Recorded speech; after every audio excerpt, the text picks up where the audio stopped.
Hi guys, ayan, makikita nyo nga pala na nagkakarga ko dito ng paleta. Ayan, ganyan lang ginagawa ko sa ngayon. At ayan, karga-karga lang tayo. Medyo nahirapan tayo. Parang sumasagi-sagi yung paleta. Ayan, ililipat lang pala natin yan sa kabilang warehouse. Kaya kinarga ko na. Hindi na ako masyadong safety dyan, di na ako nagsuot ng helmet kasi nga naman ay di na kailangan, kasi hindi na, kung babagsak man yan ay di naman tatama sa atin kasi may headgear naman tayo sa taas. Hindi ko nasunod yung helmet. Yan, ganyan lang. Bali ano yan, by 15, 16 pallets lang ikakarga ko.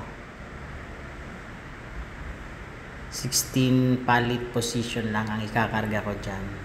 Bali 240. Ayan, kasya sa 10 wheeler guys, 17. Yan yung pinaka maximum na talaga niya nakarga sa truck kapag mga ganyang paleta. 240 o kahit 255 kasya pa, o 255 kasya pa sa isang 10 wheeler truck. Ayan, tuwang-tuwa nga dito yung magda-transfer kasi nga akala nila transfer sila stocks mano-mano, yung pala paleta lang yung ita-transfer nila, kaya tuwang-tuwa. Ayun, sabi ko hawakan nyo na lang yung cellphone ko video mo ko para may magawa ka. Ayun, yun na lang yung pinagawa ko.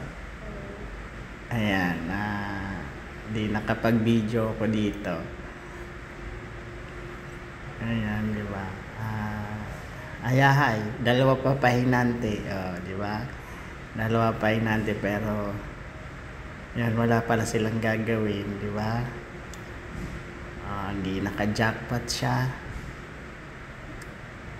Ayan, minontage na nga natin to para bumilis kasi napakahaba. Kung overall nito ay 8 minutes, pero ayan, yan lang naman ang makikita nyo ngayon dito sa video na to guys. Magkakarga ako ng paleta.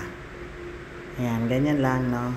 Sa mga bago pa na nag-forklift, ayan, ang pinaka diskarte natin dyan sa kabilang side puro balagbag, at dito naman sa kabilang side ay puro naman patayo para kakasya yung paleta natin. Kahit 17 pallets pa yan, 7 pallet position sa isang 10 wheeler, kasyang kasya pa rin.